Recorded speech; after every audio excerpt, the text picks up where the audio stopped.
Coming up today on Locked On Texas Tech, we're talking quads, we're talking odds, and we're talking the Red Raiders bod, E of work. Next on Locked On Texas Tech. You are Locked On Texas Tech, your daily podcast on the Texas Tech Red Raiders, part of the Locked On Podcast Network, your team every day. We're going to start this thing off right. Raider!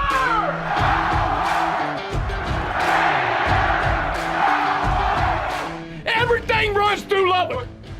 Thanks for joining us once again on Locked On Texas Tech on the Locked On Podcast Network. Great to be your first listen each weekday on YouTube or anywhere you get podcasts. He's the only Chris Level. I'm Casey Cowan, and plenty to get to this episode, Chris, but we're beginning the conversation really in a spot that I didn't anticipate being in. I'm a little gun-shy to even believe kind of now that it's not maybe too soon, but you kind of feel because of the quality recently of some Texas Tech basketball wins and some projections that are certainly out there for you to see if you're going looking for such things as a basketball fan. Kind of feel like maybe this conversation does have something behind it now, and it does involve that word tournament. And we're talking about the one, not the one you pay for, not the midget wrestling tournament they have in Post every year. We're talking the big dance, March Madness. I'm still a little timid just about, how quickly we're considering such things, Chris, but the reality is there, you've alluded to it, because of the quality of this league and the quality of the games that you have remaining. If you find any way to find success, which you have and probably here recently, you're going to put together some things on your resume that might resemble tournament-worthy stuff. Obviously, you got to get wins, but I'm wondering where you are maybe just to begin this on that scale of, are we still really tapping brakes? Are you paying attention to these projections just yet? How do you feel about even having this kind of conversation right now? Well, I think a week ago it is just all hypotheticals, and I think you're dreaming a bit a week ago. I think where I'm at right now is that I really look back at some of these recent games or some of these games back in early January where you're just you want to kick yourself, because if you'd have gotten one or two of them, we're maybe having this conversation sooner, or we're having a different conversation altogether right now about everything. If your situation was just improved ever so slightly, but there's not a team in the country, or program in the country right now that is not entertaining these conversations.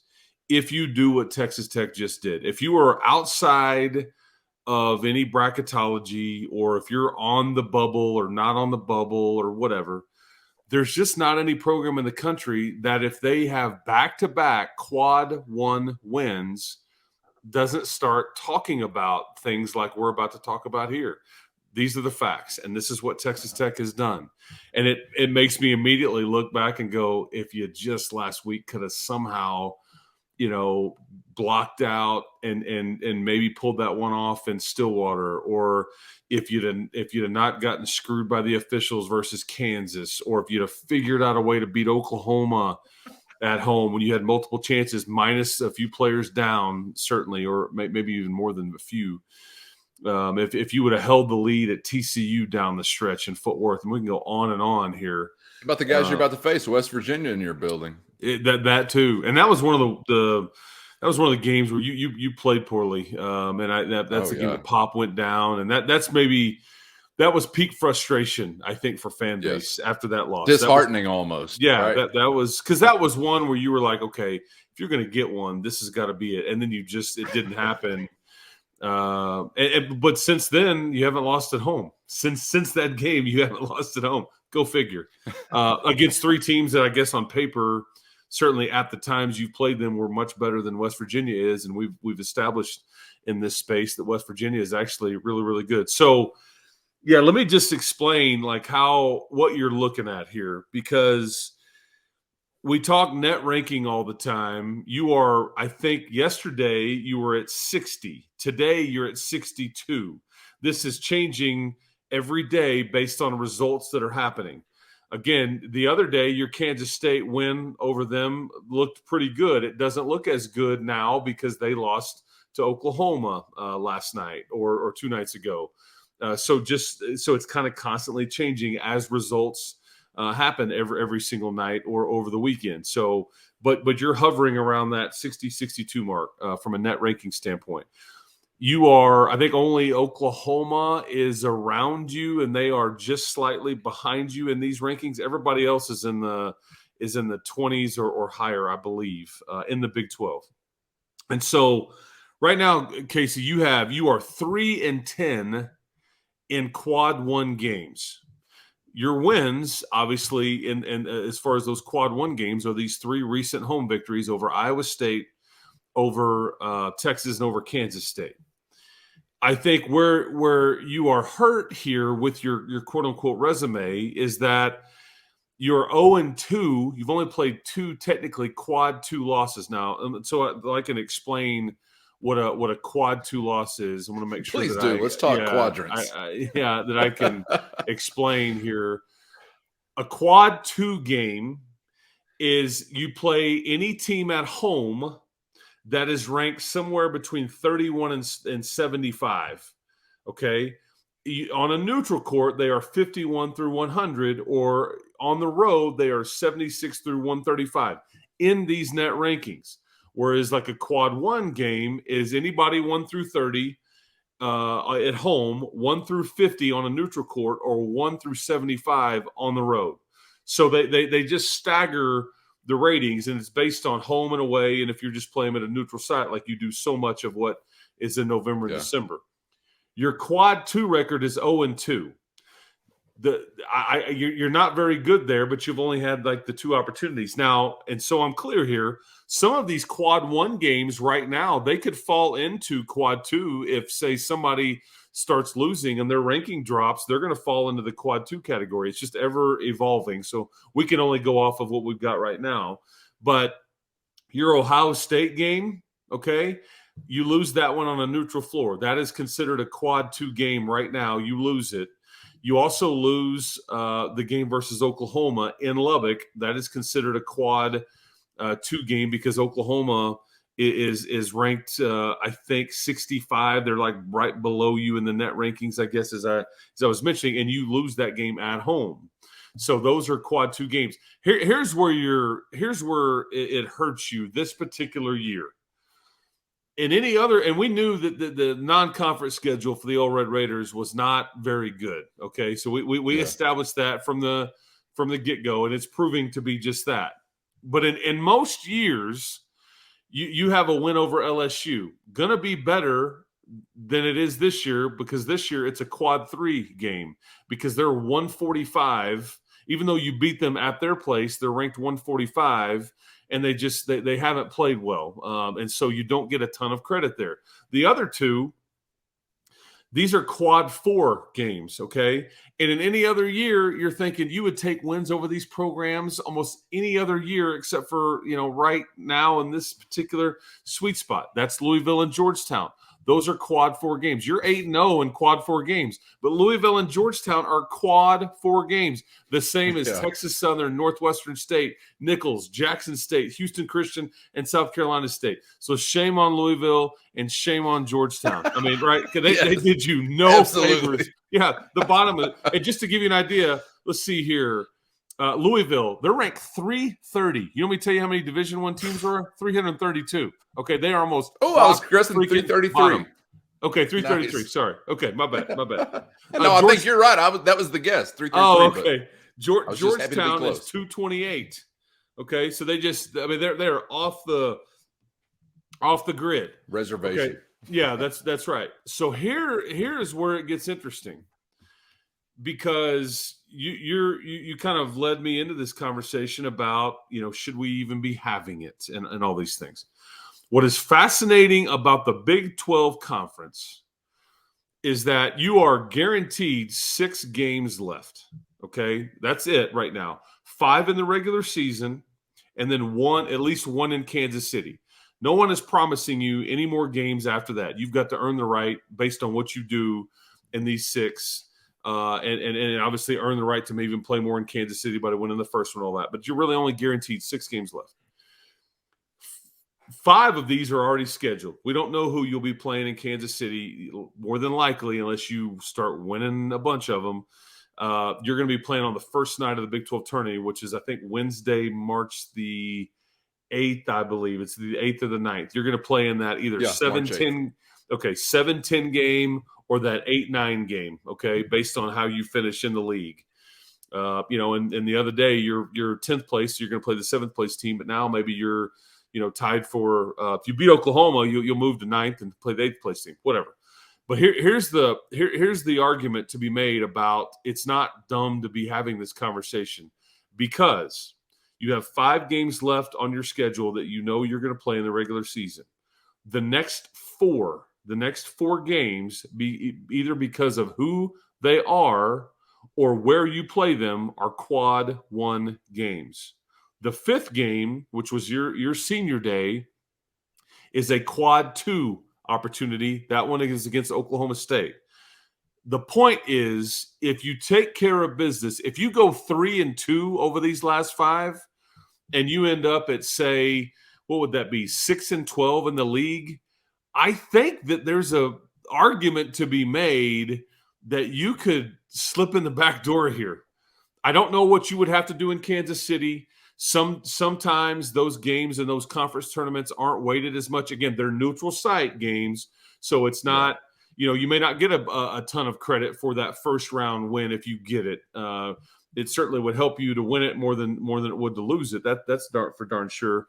But and you wouldn't. I don't know if it would be a quad 1 scenario. It potentially could be, but it would definitely be a quad 2. Anyways, my point is, you're moving the needle a lot here, man, because of these games that you're playing. These are the most meaningful games on paper that you can be playing as the quote unquote quad 1. And you've got 4 of the next 5 as it stands right now. And, West Virginia, their ranking is really high, and you're going to play them at their place. Oklahoma is just on the fringe. However, you're playing them in Norman, which trips it into a quad 1 opportunity. And then we know what TCU and Kansas, they're very high on the rankings. It wouldn't matter where you play them. And then Oklahoma State is kind of the fringe, but because you get them at home, it turns it into a quad 2 as it stands right now. It could change between now and then. So, long answer, a lot of data there, but you've created yourself a bit of an opportunity because what you have done in the last 2 home games. So there you go. Yeah, and I apologize. I shouldn't have given everybody a heads up. Maybe limber up prior to this conversation. Probably a lot of quads shredded to ribbons out there if you came into this cold, because that was a lot of quad talk. But I appreciate that breakdown, and I'm learning right there, Chris. I mean, there are things I don't really have in the proper perspective prior to just hearing what you said there, because as a fan, you may look at West Virginia or Oklahoma or whatever and think, well, these aren't of the best caliber, but also the context of where you're playing. And I don't mean to diminish what they are as teams. West Virginia waxed you, and you lost to Oklahoma, obviously, the first time as well. I'm just saying Q1, Q2s. It's not just, hey, highly ranked Kansas is Q1 anywhere, anytime. There's also a home and away factor. I think the other reason, just as a fan, because that's all I am, the other reason there's some legitimate, I guess, opportunity to have some hope right now is because of the mixture of these games, which is really interesting. There's 3 away, 2 at home, but they're teams that you've played very tough, save for this very next one. West Virginia, again, the depths of despair, I guess, during your really rough stretch of Big 12 basketball. I don't know, though, that you look at some of these others, and certainly Kansas is what it is in Lawrence. We know what that challenge can look like. Lions but there's some meat necklace. to say the least. Yeah. But there's some word to Lady Gaga. I don't know why that brought her to mind. There seems to be some mixture here of what looks like opportunity. You've got quality chances on your resume, and you've also got teams that, for the most part, you've played really tough, and some of you even had some really regrettable moments within that kept you from getting a win and some tight knit. I mean, OU was an OT game, right? I think, if I'm not misremembering. Oh, yeah, absolutely it was. Yes. I mean, either way, I think it's legitimate to have a little hope because of the quality of what you've just done. And then the opportunity you have here before you. We'll see, obviously, if they're able to make hay there. And, Chris, going back to just being a fan, I'd like to ask you, because I'm so curious. It's been such a roller coaster here as a fan, just to watch, again, how frustrating the situation became. Mm-hmm. And then to have some glimpses, obviously, all the while of how close you could be, but still weren't there. And so it matters very little as far as win-loss record is concerned. But then the quality of your success here recently, not only with what those teams are, but the name on the uniform, of course, with the most recent victim here, that matters a lot to your fan base. So I know there's probably a lot of fans out there like me that are just kind of twisting and turning like, wait, am I mad? Am I happy? And am I hopeful? Am I despairing? What's the situation? And I'm curious, just from your perspective, do you think that like those who are vested in the future of this program, whether it's donors, support, administration, are they riding this same ride as far as how they were viewing like, boy, what kind of conversations are we going to have this offseason? Do you think that there was anything that was really heading in one direction and could be reversed, good or bad, or is it still just very, very fluid? And maybe that's something that fans like myself don't quite identify with. But first, today's episode brought to you by America's #1 sportsbook, FanDuel. And now's the perfect time to download FanDuel because new customers get a no sweat first bet up to $1,000. That's bonus bets back if your first bet doesn't win. So just download the FanDuel Sportsbook app right now. It's safe, secure, super easy to use, and you can bet on everything from the money line to point scores, three-pointers, whatever you got. If basketball is your thing, college hoops on and popping, midway point of the NBA season now in the rear view,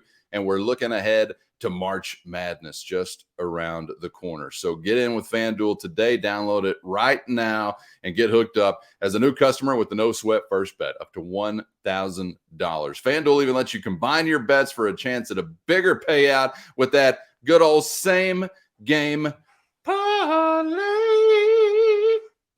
So don't miss the chance to get your no sweat first bet up to $1,000 in bonus bets when you go to FanDuel.com/Locked On. That's FanDuel.com/Locked On to learn more and make every moment more with FanDuel, an official sports betting partner of the NBA. Do you think that there was anything that was really heading in one direction and could be reversed, good or bad, or is it still just very, very fluid? And maybe that's something that fans like myself don't quite identify with. I think I think you bring up a great point. It's a great conversation to have in that I think people largely, this is true. I think people in charge, whether it is, somebody that, like Kirby, or whether it's the school president, President Skuvanik, or whether it's regents, or whether it's somebody that gives a lot of money, that owns a variety of business, and that they choose to spend their emotional equity into tech athletics and donate, like somebody like Dusty. Yeah. These folks typically are not near as emotional about things and riding the wave like maybe we are, or those of us that are watching us are. And they're a little more even keel. They have to be. It's part of the role that Sure. they're in, or the job that they do, or how they got to be where they are. And I think typically it's an assess after it's over with, timetable. I think though this, I think in college athletics though, I think there's more emphasis on kind of the minutia of what's going on as it goes, because I think we're seeing more and more changes made midseason in college athletics. You're trying to get ahead of things, or whatever, just simply because I think the portal, early signing dates, all these things have changed the landscape tremendously as it relates to all that. And so I think there is maybe some more paying attention to as things go. I still maintain though that in this scenario, I think people were like watching it closely, frustrated, optimistic, or hopeful. I mean, I think you could pick one out of the bag depending on who you talk to and who they were when you talk to them. Those are all people fair. that matter. We're talking about like guys that are really weighing in here and carrying influence. I think the fans matter to us, but we know whose names are on buildings here or there, right? Absolutely. Absolutely. There was a lot to unpack there in what I asked you, I know, but I just, there were points this year, Chris, where it just kind of feels like, wow, is it a foregone conclusion that the immediate future of this program is toast? And we're like really asking some big questions this offseason. And certainly I thought those questions were, justifiable to be asked from a fan perspective. Of course, when we're talking about these guys that we're alluding to here, whoever it might be, whether supporters of the program or those administrators, there are also working day-to-day personal relationships, I know, that impact these things, who's happy to be around one another, who's not, and winning and losing clearly impacts all of that to the greatest degree. So, maybe it shouldn't be surprising, and I don't guess it really is, that there's got to be something more even-keeled when you're talking about business. But man, I know you were feeling it like everybody else, and I'm sure they were. It was a pretty desperate situation, and still remains that. I mean, you're 3-10 for crying out loud. You are 3-10, and I think there's a little life, though.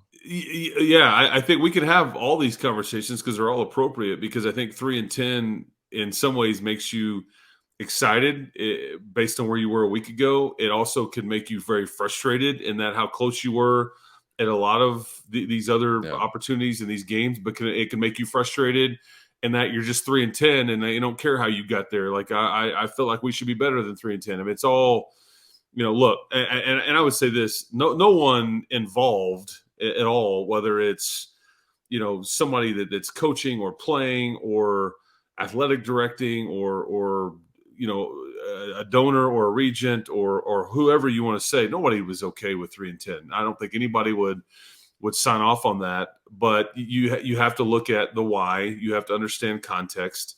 You have to understand injury. You have to understand roster management. You have to understand all the kinds of things. And I think to certain people, you have to understand projecting and outlook and off into the distance. It's not just about the here and now. It's about the big picture and the near picture, if that makes sense.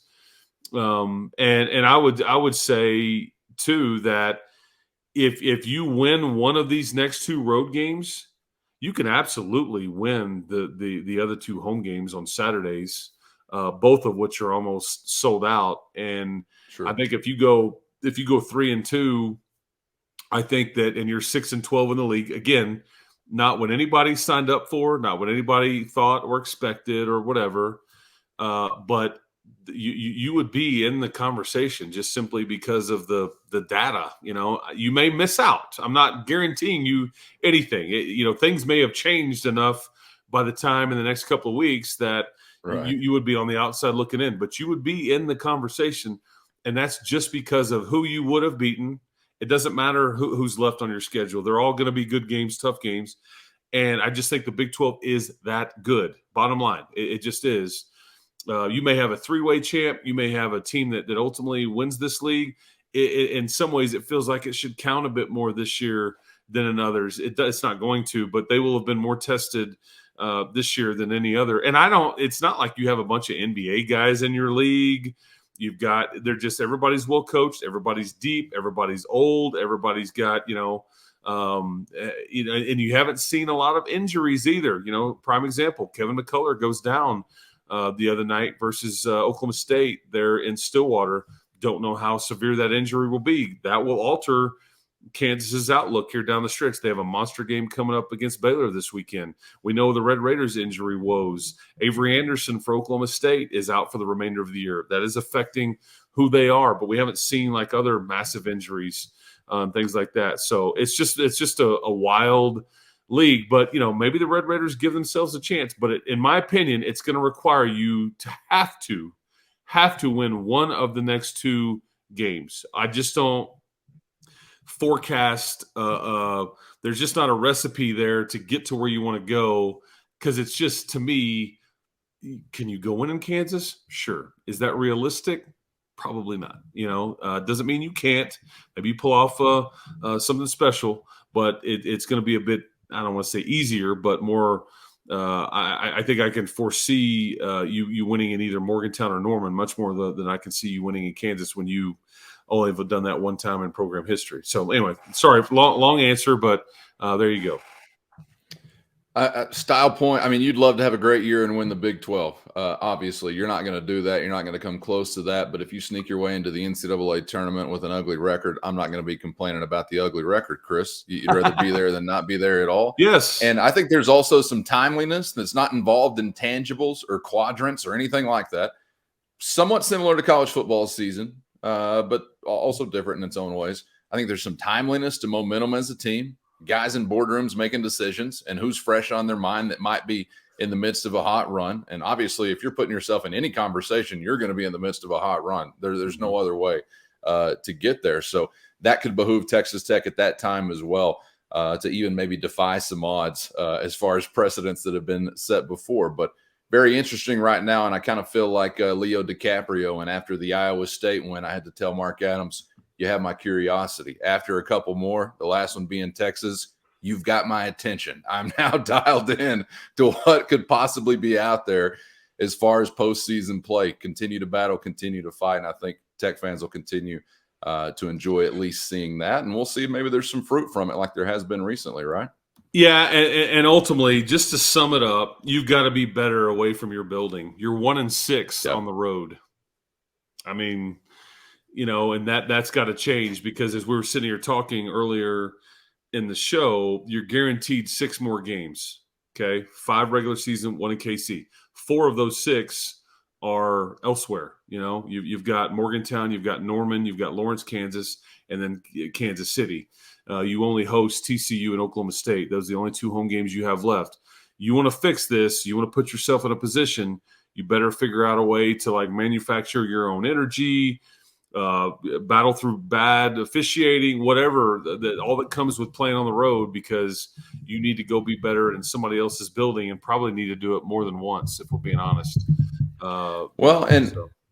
Chris, you see it as close as anybody every game day. And I just feel like I throughout the years, we've had to go through some of these injury woes and repeated and a variety of them, all for the same guy in some instances. I've often wondered, what does this team even look like if you've got, some pieces that resemble what you tried to put together? And I think we've already learned, and to some extent we knew, well, obviously it's better than Ofer in the Big 12 if you were going to be a healthy basketball team. But there's been such delayed progress, right? Yeah. That I almost feel like, dude, we're almost watching a different team right now. And I still think we're even early on. If some guys can stay healthy and maybe get back healthy, to seeing what the team ultimately could be. It's just a question of whether or not you got enough time to maybe put up something on the wall. Almost watching a different team right now. And I still think we're even early on. If some guys can stay healthy and maybe get back healthy, to seeing what the team ultimately could be. It's just a question of whether or not you got enough time to maybe put up something on the wall. Yeah, I think if you're an optimist, okay, if your glass is half full here, you look at this thing and say, man, when we have most of our pieces, we're actually pretty good. We're competitive. We're, we have a chance. And so this team never really had that chance. And it's a valid argument because you've never really had your entire team healthy. That's just not what the hand you've been dealt here with this season, whether it was Fardaws or now Pop or Bacho's in and out or whatever. I think, though, that if you're just frustrated, you say, I don't really care what the circumstances are. You haven't fared well in close games. You haven't been good away from home. You haven't been good at home. You just haven't been good enough, period. I don't. Your identity, you've been soft on the defensive end, like you really lost what we thought was the core of your program, or it seemed like it. Fair criticism, I think, depending on what your outlook is here. Because in most, there's a lot of finances at play here, but most people, they just want to know that how do we get there, and then there's others that their job is to, kind of get in the weeds there and figure out the context and make decisions based off of those things. And like that goes with Kirby deciding what, how good Mark's done this year. It's also up to Mark to look at his own roster and go, well, this player this way, or if we'd have had this, or I didn't like this from this guy. whatever, and they've got to make decisions. The ball rolls downhill. I mean, everybody's got their own set of decisions to make on kind of how this thing proceeds after the year. I just know that we're having different conversations now than we were a week ago because I told you a week ago, like if you pull off this weekend, I mean, you're doing what we're doing right now. And I didn't think, if I'm being honest, that didn't seem very likely to me based on what we had seen up to that point. It just, I wasn't sure if you would have close to a full house versus Kansas State. I wasn't sure, just there's so much of it that I wasn't certain about, but you've given yourself a bit of a window here of an opportunity. But again, it's going to be about trying to win in either Morgantown or Norman. I think that's where it starts. I'm not saying you have to win both. You better win one of them, or I just don't know, short of winning the Big 12 tournament, if there's enough opportunities there for you to get back on the right side of this conversation.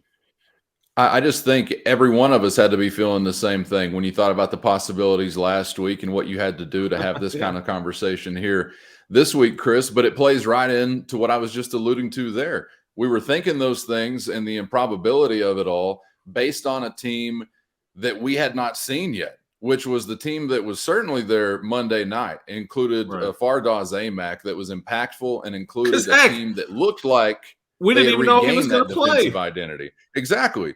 So it's like we're speculating based on what we had seen so far, when what we had seen so far is no longer really the reality, I guess. I hope that remains the case with some good luck from a health standpoint. But it's not just AMAC being there. It's that defensive intensity that looked like it used to there on Monday night. And it's also what maybe should have been allowed, I guess, to be there, allowed, for some room to grow.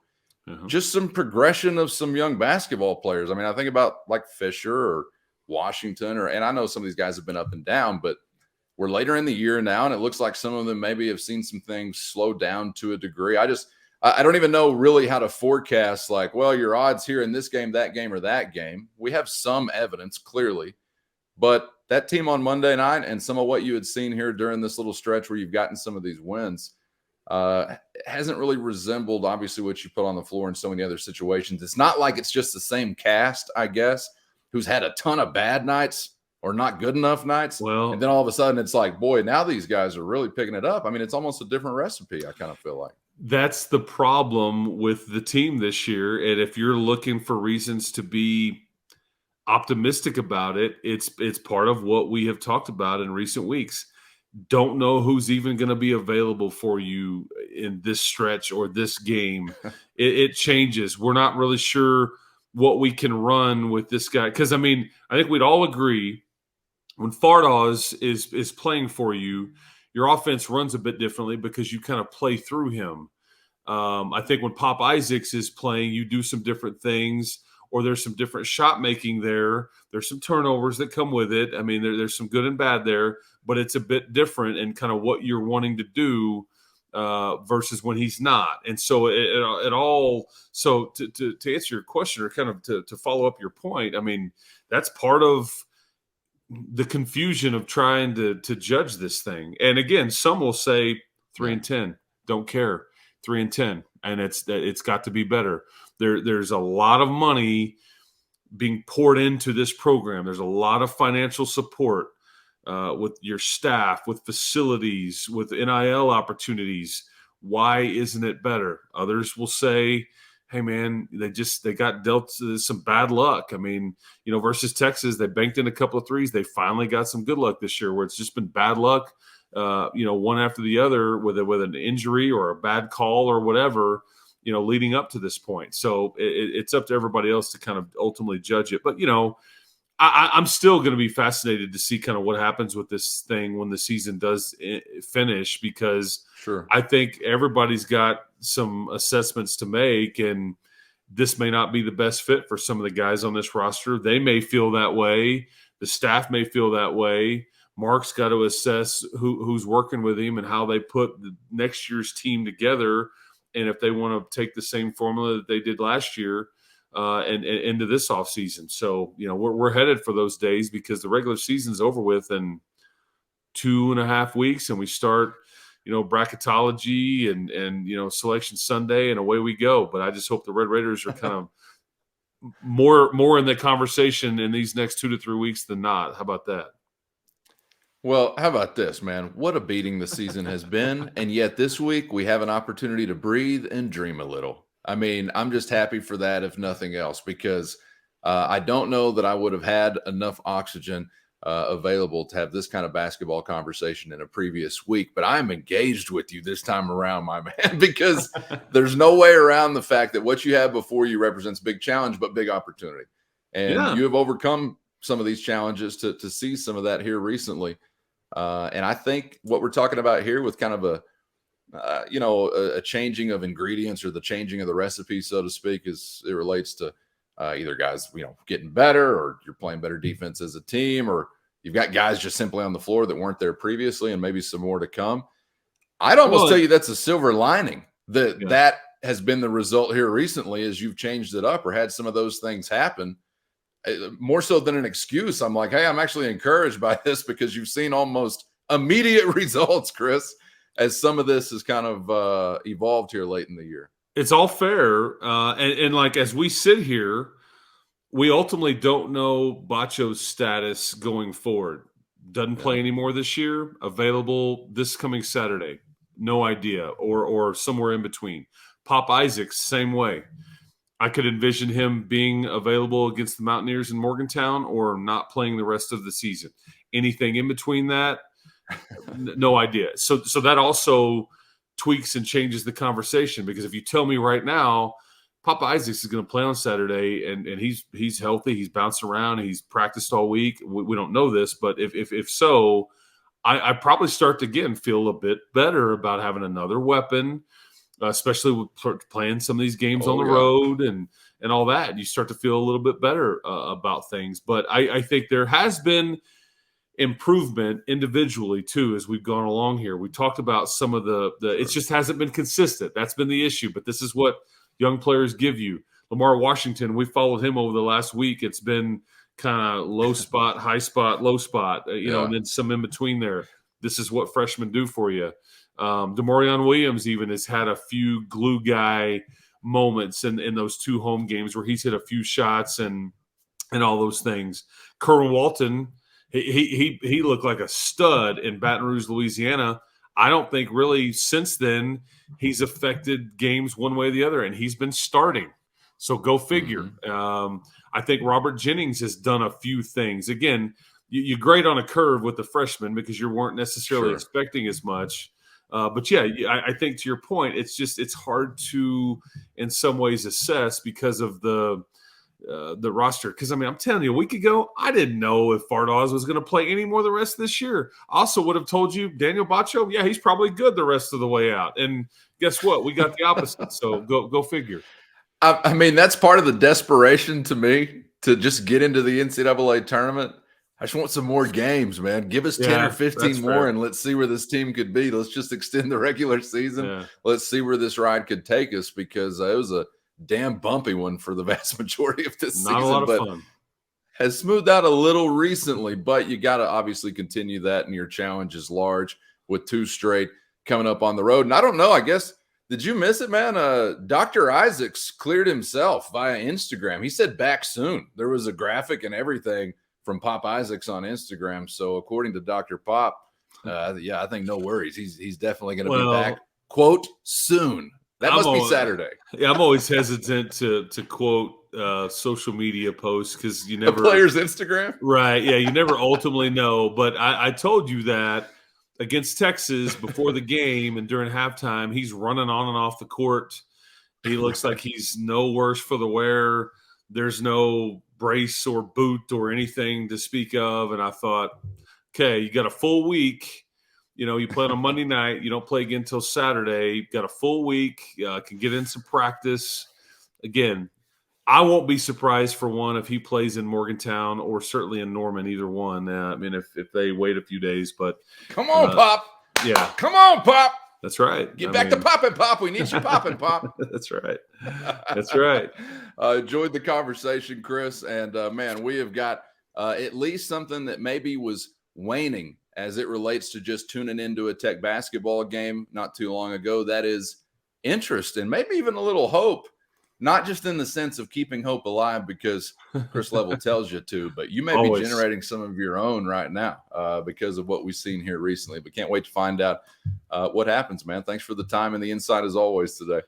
Anytime we want to talk quad 1, quad 2, Q1, Q2, whatever, man, I'm here for it. The hope it is alive. We'll talk to you next time.